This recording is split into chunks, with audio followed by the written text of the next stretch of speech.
not only propounded the Advaita Siddhanta, which is the essence of the Shruti, but from Shankara we learn a lot of lessons in life. It is from Shankara that the lesson of self-inquiry is the lesson of what we really are and what we really mean in the society. That is very important for every individual. And he was actually a very multifaceted personality, I should say. He was a great.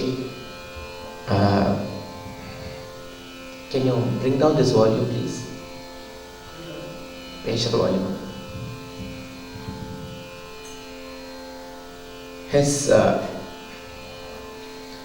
Siddhanta, that is universal in nature. The Advaita Mata or the Advaita Siddhanta, which says Brahma Satyam Jagan Mithya Jivo Brahmaiva Napara. Brahma Satya, Brahman, the Atman is the real truth. Everything else is illusionary. To realize this, you have various methods. You have the path of karma, path of bhakti, path of jnana. But ultimately Shankara says it all leads to jnana. And from when the individual has so much chitta shuddhi, jnana comes with the grace of the Guru. So the Guru always occupies the greatest role in one's life. Without the grace of the Guru, nothing is possible. Naguror adhikam tattvam. So Guru is the paramount of Guru is of paramount importance in one's life. In fact, it is said that the Guru and the Godhead is not different. We should not view the Guru and the Godhead as being different. Ishvaro Gururatmeti Murti Bheda Vibhagine Vyomavat Vyaptadehaya Dakshina Murtaye Namaha, says Sureshwaracharya. So the Guru is the most compassionate individual, most compassionate being that bestows jnana on his disciple. So without the Guru's grace, no field, be it Vedanta, be it Atma Vichara, be it music, be it computer science, be it cooking, be it anything, without the grace of the Guru, nothing is possible. So I begin this evening's program with a composition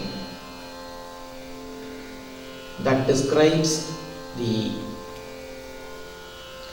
greatness of the Guru. Muthuswami Dikshitar, the illustrious composer, one amongst the illustrious trinity, writes his musical outpouring, his first musical outpouring is in the praise of the Guru. There are 8 kritis which follow that, which describe the lakshanas of an ideal Guru. Ideal Guru as described in Vedanta, as described in the Upanishad, as described in the Shri Vidya lore. It is said the Sharira of the Guru or Sharira of one's individual contains all the deities of the Sri Chakra. The Bhavanopanishad says Shri Guru, it begins as Shri Guru Sarvakarana Bhuta Shaktihi Tena Navarandra Rupo Dehaha Navachakra Rupam Shri Chakram, and it goes on. So the Guru and the Goddess is Devya Deho Yatha Proktaha Guru's Deha Tathaivacha. So the Guru and the Goddess are one and the same. That is why the Guru is always meditated in the 1000-petal lotus in the Sahasrara Chakra of one's body, where the union of Shiva and Shakti takes place. The Guru is the embodiment of the union of Shiva and Shakti. And Dikshitar, in his very first composition, Srinathadi Guru Guho Jayati Viraga Maya Malavagaula, and 7 more kritis following this. Manasa Guru Guha Rupam Bhajare Nananda Bhairavi, Shri Guruna Palithosmi Viraga Padi, Guru Guhaya Bhaktanugrahaya Viraga Sama, Guru Guha Danyam Najane Viraga Balahamsa, Shri Guru Guhasya Dasoham Viraga Purvi, Shri Guru Guha Swamini Bhaktim Karomi Viraga Bhanumati, and Shri Guru Guha Murte Viraga Udayaravachandrika. All these 8 kritis contain the lakshanas of an ideal Guru. I am sure all of you know the story of how he was enlightened by an old person it is said that Subramanya Swami at the Kshetra Tirutani put sugar candy into the mouth of Dikshitar, and it's from then that he burst into word and song. So it is believed that Guha, who came in the form of an old person, blessed him with jnana. So Dikshitar employs the mudra Guru Guha in all his compositions. Guru Guha also has more esoteric significance. That will be a long lecture by itself. But interestingly, so the first set of composition, the first composition describes the lakshanas of an ideal Guru. He says the Guru is the Atman. He says Guru is the embodiment of the Atman by which the Panchabhutas come into being. He is beyond Nama, Rupa. He is the Nirguna Brahman, he is the Saguna Brahman, he is everything. And very interestingly, he begins this composition with the term Srinatha.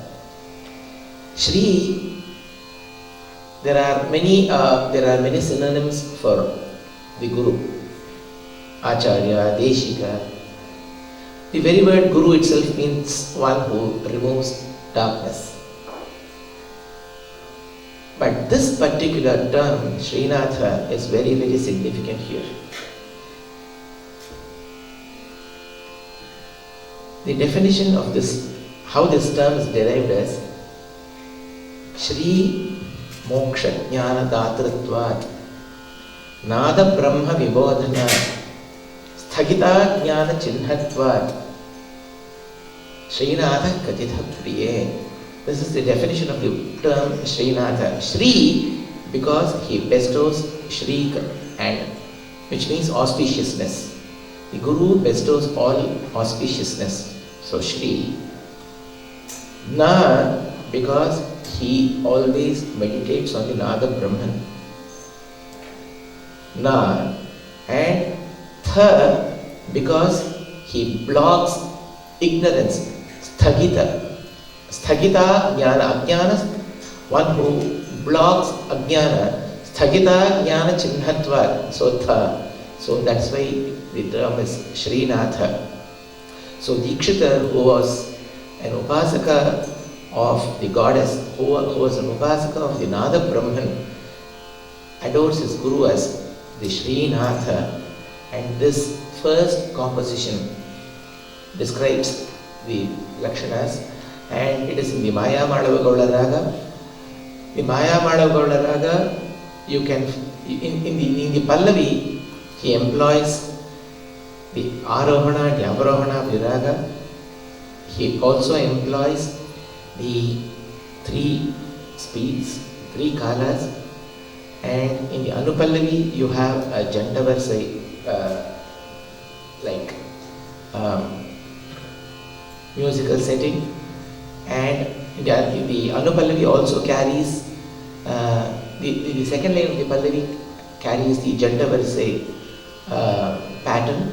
The Anupallavi carries the Alankara pattern that we normally sing, and the whole of the long Charana describes how he is beyond all Maya. And Srinathadi Guru Bho Jaiti in Raga Maya Madhavagala.